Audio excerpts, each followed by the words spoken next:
আসসালামু আলাইকুম প্রিয় দর্শক, আজকে ফেব্রুয়ারি 9 তারিখ, 12 তারিখে নির্বাচন, মাঝে মাত্র 2 দিন, 10 এবং 11। 11 হবে না, ধরেন 10 তারিখ, কারণ 11 তারিখে তো নির্বাচনী প্রচারণা বন্ধ হয়ে যাবে, 24 ঘন্টা আগে তো বন্ধ হয়ে যায়। তো সেই সময় তো আমরাও হয়তো তেমন কিছু কথা বলতে পারবো না, কারণ আমার এই কথা যদি কোনো না কোনো দলের পক্ষে অথবা বিপক্ষে যায়, সেটাও আসলে আইনগতভাবে ঠিক হবে না। তো সেই হিসেবে আমরা ধরতে পারি আর মাত্র 2 দিন, আজকে এবং আগামীকালকে আমরা কথা বলবো নির্বাচনের সম্ভাবনা নিয়ে, নির্বাচনে কে কেমন করতে পারে তা নিয়ে। আমি গতকালকে একটা প্রিডিকশনের মতো দিয়েছিলাম, সেটা আমি দুটো সোর্স থেকে পাওয়া প্রিডিকশন দিয়েছিলাম। আমরা বলেছিলাম, এটা নিয়ে অনেক আলোচনা হয়েছে, অনেকে দেখেছেন, অনেকে নানা রকম মন্তব্য করেছেন। তো এই ধরনের আলোচনা হতেই থাকবে, তারপরেও কিন্তু প্রিডিকশনে চলতে থাকবে। আপনারা মিলিয়ে নেবেন আপনাদের চিন্তার সঙ্গে। এটা কোনো ভিত্তি নেই, কিন্তু আমি আবারও বলছি, জরিপের কোনো ভিত্তি নেই, প্রিডিকশনের কোনো ভিত্তি নেই। যে যার যার মতো করে চিন্তা করেন এবং যার যার সোর্স থেকে তারা পান। ধরা যাক, কথার কথা আমি বলি, আমি বিভিন্ন জায়গার সঙ্গে লোকের সঙ্গে আলাপ করার চেষ্টা করছি। আমি এটা ফাইনাল প্রেডিকশনটা আগামীকালকে দেব, যে আমি নিজে কি মনে করি, যে মনে করার পেছনে আমি একটা দায়িত্ব নেব, যে এই দায়িত্বটা আমি দায়িত্ব নিয়ে মনে করছি। তো আজকে দেখেন শেষ দিকে বলি, হয়তো আজকে এই শহরে আমি দুটো জরিপ পেলাম, জনমত জরিপ পেলাম এই নির্বাচন নিয়ে, এবং দুটোই বেশ বড়ভাবে করেছে তারা, মানে অনেক লোকের মধ্যে এই জরিপটা করেছে। প্রথম যে জরিপটার কথা বলছি, দুটো আমি পত্রিকায় পেয়েছি, পত্রিকা থেকে আমি নিচ্ছি, মিডিয়া থেকে। এই প্রথম জরিপটা হলো eminence associates for social development, সংক্ষেপে EASD, এরা একটা জরিপ করেছে, এই নামে একটা সংস্থা। তারা 41,000 মানুষের মতামতের ভিত্তিতে এই জরিপটা পরিচালিত করেছে। 41,000 কিন্তু অনেক বিরাট সংখ্যা।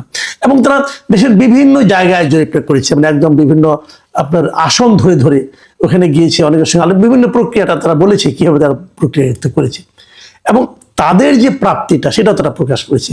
তাদের প্রাপ্তিতে বলা হয়েছে, যদি ভোটের হিসাবে হয়, যে প্রায় 66.3% ভোটার নাকি বিএনপিকে ভোট দিবে, এটা তাদের জরিপের ফল। আর এর বিপরীতে মাত্র 11.9% মানুষ ভোট দিবে জামাত ইসলামকে। এনসিপি 1.7%, জাতীয় পার্টি 4%, ওগুলি উল্লেখযোগ্য নয় আসলে। তাহলে কোথায় 66.3% আর কোথায় 11.9%? ধরেন 11 তো 12ই ধরেন আপনি, কোথায় 66 কোথায় 12, কোনো তুলনা হয়, কোনো প্রতিদ্বন্দ্বিতা হয়, এরকম তাদের জরিপের ফল তারা পেয়েছে। এবং তারা নিশ্চয়ই দাবি করতে পারে, আমরা যখন 41,000 মানুষের মতামত নিয়েছি, এটা অনেকটা গ্রহণযোগ্য হতে পারে, এরকম তারা দাবি করতে পারে। এবং তারা এই ভোটের তো পার্থক্য এবং এর বিপরীতে যারা আসন সংখ্যা যখন ধরেছে, সেখানে তারা বিশাল পার্থক্য দেখিয়েছে। তাদের বিবেচনায় বিএনপি জোট পাবে 208টা আসন এবং জামায়াত জোট পেতে পারে 46টি আসন। অনেক পার্থক্য, কিন্তু আমি গতকাল যেটা বলেছিলাম তার চেয়ে অনেক বেশি পার্থক্য এটা। আচ্ছা, আমরা আরেকটা আমার জরিপটা নিয়ে পরে কথা বলি, আরেকটা জরিপ নিয়ে কথা বলি এখন। এই জরিপটা করেছেন international institute of law and diplomacy, মানে IILD নামে একটা প্রতিষ্ঠান। এরাও অনেক লোকের উপর করেছেন, এবং এদেরটা আমার তো মনে হয় যে আগে যেটা আমরা বললাম EASD, তাদের চেয়েও বেশি সংখ্যক। EASD করেছিল 41,500 মানুষের মতামত নিয়ে, আর ওরা যেটা নতুন যেটা বললাম আমি, যে IILD, এরা জরিপ করেছে 63,115 জন ভোটারের উপর। 63,115 জন, মানে বিশাল ব্যাপার স্যাপার কিন্তু। এবং তারা গত 21শে জানুয়ারি থেকে 5ই ফেব্রুয়ারি, মানে এই 16 দিনের তারা এই জরিপটা পরিচালনা করেছে। 300টা সংসদীয় আসনেই তারা জরিপ চালিয়েছে, বিভিন্ন ইউনিয়ন ভাগ করে। এবং এখানে ফলাফল যেটা আছে, সেখানে কিন্তু তারা দেখিয়েছে যে একদম মানে নেক টু নেক ফাইট হবে। এরা ভোটের একটা হিসাব দিয়েছে। এই ভোটের হিসাবে তারা বলেছে যে দুই দলের মধ্যে, মানে দুইটা জোটের মধ্যে, বিএনপি এবং জামাতের জোটের মধ্যে একটা হাড্ডাহাড্ডি লড়াই হবে। বিএনপি জোট পেতে পারে 44.1% ভোট, আর অন্যদিকে জামায়াতে ইসলামের নেতৃত্বাধীন জোট যেটা আছে, তারা পেতে পারে 43.9% ভোট। এই তারা পেতে পারে বলে এদের ধারণা। এটা খুব ইন্টারেস্টিং বলে আমার মনে হয়েছে, যে তারা আগেরটাতে কোথায় আপনার 12% ভোট পাবে, বিএনপি পাবে 66.3%, আর জামাত পাবে মাত্র 12%, মানে বিশাল পার্থক্য ছিল। কিন্তু এখানে কিন্তু তা দেখানো হয় নাই। এরা বলছে পার্থক্যটা মানে 1% মতো, 44.1%, আর এদিকে 43.9%, মানে ধরতে গেলে 0.2% কম জামাতের। কিন্তু এদের আবার আরেকটা জিনিস ইন্টারেস্টিং আছে, যে আসন বললাম যে আসন সংখ্যা তারা কিন্তু ওরকম স্পষ্ট করে বলেনি, কিন্তু তারা যে জিনিসটা বলেছে, যে কালকে আপনাদের মনে আছে আমি বলেছিলাম যে কতগুলি আসনে বিএনপি জিতবে শিওর সহজে, এবং কতগুলি আসনে জামাত জিততে পারে বলে আমি যে উল্লেখ করেছিলাম, এরা ওই ফর্মুলাই করেছে। এরা বলার চেষ্টা করেছে যে নিশ্চিতভাবে জামাতের জয়ের সংখ্যা হলো 105টা আসনে, মানে 105টা আসনে জামাতের জয়ে তাদের মধ্যে কোনো সন্দেহ নাই। বিপরীত দিকে বিএনপি নিশ্চিতভাবে জয় পাবে 101টা আসনে, মানে নিশ্চিত জয়ের আশায় সংখ্যায় কিন্তু জামাত বিএনপি থেকে জামাত এগিয়ে আছে বিএনপি 4টা আসনে। আর দুই পক্ষের মধ্যে হাড্ডাহাড্ডি লড়াই হবে 75টা আসনে। খেয়াল করুন, তাহলে কিন্তু হাড্ডাহাড্ডি লড়াই পাওয়া গেল 75টা আসনে, আর 19টা আসনে স্বতন্ত্র প্রার্থীরা হয়তো জয়লাভ করবে, একদম তারা হিসাব মিলিয়ে দিয়েছে। তো যদি এই জরিপটাকে আমি ধরি, তাহলে কিন্তু জামাতের জয়ের একটা সম্ভাবনা আমি দেখতে পাচ্ছি এখানে। আপনার মনে আছে ওনারা বলেছেন যে জামাতের নিশ্চিত আসন হলো 105টা, আর গতকালকে আমি বলেছিলাম যে জামাতের নিশ্চিত আসন হচ্ছে 51টা, মানে অনেক পার্থক্য কিন্তু। আর গতকালকে আমি বলেছিলাম আমি যে জরিপটা দিয়েছিলাম একটা পত্রিকার রেফারেন্স, নিশ্চয়ই মনে আছে আপনাদের, সেই রেফারেন্সে ওরা বলেছিল যে বিএনপি নিশ্চিত জিতবে 88টায়, আর এদের জরিপে দেখা যাচ্ছে বিএনপি নিশ্চিত জিতবে 101টা আসনে। আর হাড্ডাহাড্ডি লড়াই আমি বলেছিলাম 132টা আসনে, আর এরা হাড্ডাহাড্ডি লড়াই করাচ্ছে 75টা আসনে।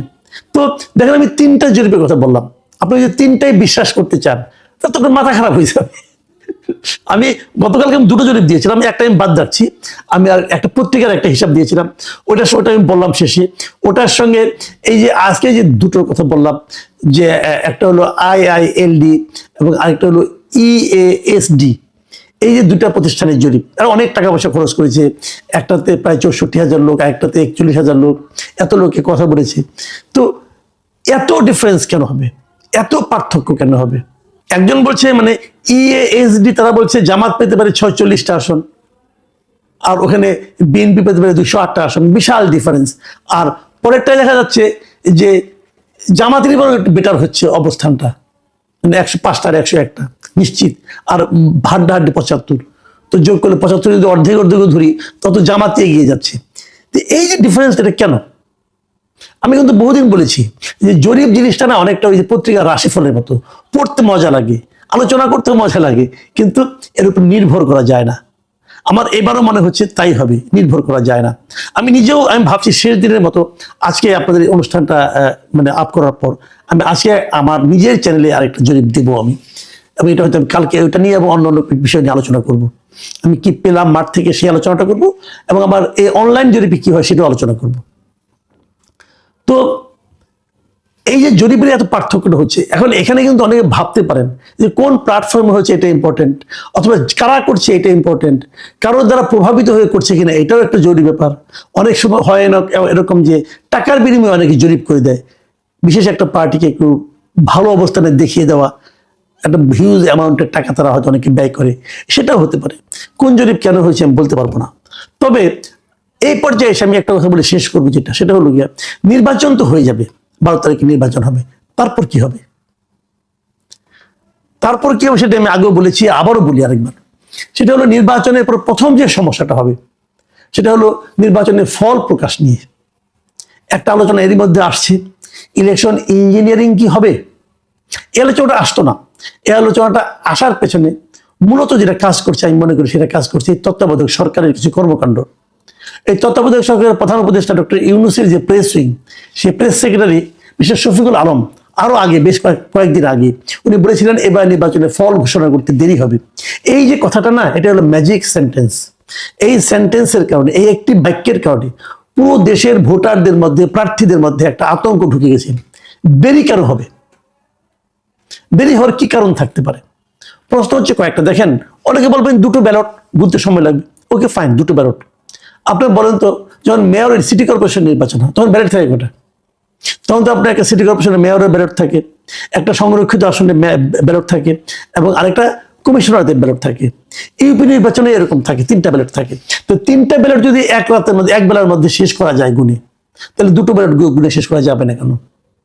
প্রত্যেকটা কেন্দ্রে প্রিজাইডিং অফিসার, পোলিং অফিসার এর সংখ্যা তো সমান, তাহলে এটা যাবে না কেন? আর তার উপর এই ব্যাপারে আগে ভাগেই প্রেস সেক্রেটারি কেন এই কথাটা বলেন? এটা কি প্রেস সেক্রেটারি বলার বিষয়? নির্বাচনে ভোট গণনা আগে হবে না পরে হবে, দেরি হবে না হবে, তাড়াতাড়ি হবে, রাতে হবে না সকালে হবে, এই বিষয়গুলো তো প্রকাশ করবেন নির্বাচন কমিশন, সরকার তো না। এবং প্রেস সেক্রেটারি তো নাই, উনি যার প্রেস সেক্রেটারি মানে মিস্টার ডক্টর ইউনুস, ওনারও তো এখতিয়ার নাই বলার এই যে নির্বাচনের রেজাল্ট ঘোষণা করতে দেরি হবে কি তাড়াতাড়ি হবে, উনিও বলতে পারেন না। তো পুরো জিনিসটা নির্বাচন কমিশনের এখতিয়ারে, কিন্তু ওনারা বলছেন। কেন বলছেন? এই যে কেন বলছেন, এই প্রশ্নের উত্তর খুঁজতে গেলে প্রথমেই মনে আসে যে তাহলে কি ইলেকশন ইঞ্জিনিয়ারিং এর একটা সম্ভাবনা আছে? ইলেকশন ইঞ্জিনিয়ারিং জিনিসটা কি, আমি সহজভাবে বলি, এবার তো বোঝানোর দরকার নাই, আমি সহজভাবে বলি। সেটা হলো, আপনি ভোট দিয়ে আসলেন, কিন্তু যা ভোট দিলেন, যে ভোটটা হলো, সেই ভোটটাই ফল হিসাবে কি প্রকাশিত হবে, নাকি কেউ মাঝখানে অন্য কিছু প্রকাশ করে দিবে? মাঝখানে কি দুদিন ফলগুলো আটকে রেখে তারপরে প্রকাশ করা হবে? যখনই ফলগুলো আটকে থাকবে, যখনই ফল প্রকাশে বিলম্ব হবে, তখনই কিন্তু মানুষের মধ্যে সন্দেহটা আরো দানা বাঁধবে। আচ্ছা, যদি সরকার ইলেকশন ইঞ্জিনিয়ারিং করতে চায়, তাহলে কোন দিকে করতে পারে, কার পক্ষে করতে পারে? আপনারা ভেবেছেন একবার? কার পক্ষে করবে? জাতীয় পার্টির পক্ষে, নাকি ইসলামী আন্দোলনের পক্ষে? না, তাদের পক্ষে না। সম্ভাব্য দিক হলো কি, সন্দেহের তালিকা দেওয়া থাকে, এটা হলো জামাতে ইসলাম, এনসিপি, এদের প্রতি সরকারের একটা বিশেষ মানে আপনার এক ধরনের ভালোবাসা প্রকাশিত এর মধ্যে। বিএনপি হতে পারে, এরা তো অভিযোগ করে বিএনপির কথা মতো নাকি সব চলছে। আমি একটা তথ্য দিই, এই তথ্যটা আমার কাছে খুব মানে একদম যে আমি প্রমাণ করে দিতে পারবো আমি তা বলছি না, কিন্তু আমার কাছে বিভিন্ন জায়গা থেকে তথ্যটা এসেছে, এটা আপনাদের সঙ্গে একটু শেয়ার করা দরকার। বিভিন্ন জেলায় যারা রিটার্নিং অফিসার হবেন, ডিসি যারা হবেন রিটার্নিং অফিসার, এবং সবাই জানেন এই নির্বাচনে কিন্তু ডিসিদের একটা বড় ভূমিকা থাকে। আমাদের এই ডিসিদের ব্যাপারে কিন্তু এরই মধ্যে বিএনপিরা বলেছে, অভিযোগ করেছে যে ম্যাক্সিমাম ডিসি নাকি জামাত অভিযোগ করেছে অনেক জায়গায় নাকি ডিসি নিয়োগ করা হয়েছে বিএনপি লাইনের। এনসিপির কথা কেউ বলেনি, কিন্তু আমি যতটুকু জানি এনসিপিরও কমপক্ষে 18-19 জন ডিসি আছেন যারা নাকি এনসিপি। কিভাবে এনসিপি, তারা এনসিপি করতো না, তারা একজন সুশীল ছিল আর কি। তো এনসিপির সুপারিশ করে তাদের বিভিন্ন জায়গায় নিয়োগ দিয়েছে। আর আমি যে হিসাবটা পেয়েছি, সেই হিসাবটা শুনলে আপনারা অবাক হবেন। সেই হিসাবটা হলো 64 জন ডিসির মধ্যে 30-এর উপরে হলো জামাত সমর্থিত ডিসি, মানে যারা জামাতের রাজনীতিকে সমর্থন করে, অথবা তাদের কর্মকাণ্ড কথাবার্তায় ওই এলাকার লোকজন অথবা প্রশাসনের অন্য লোকজন তাদেরকে জামাত সমর্থিত বলে মনে করেন।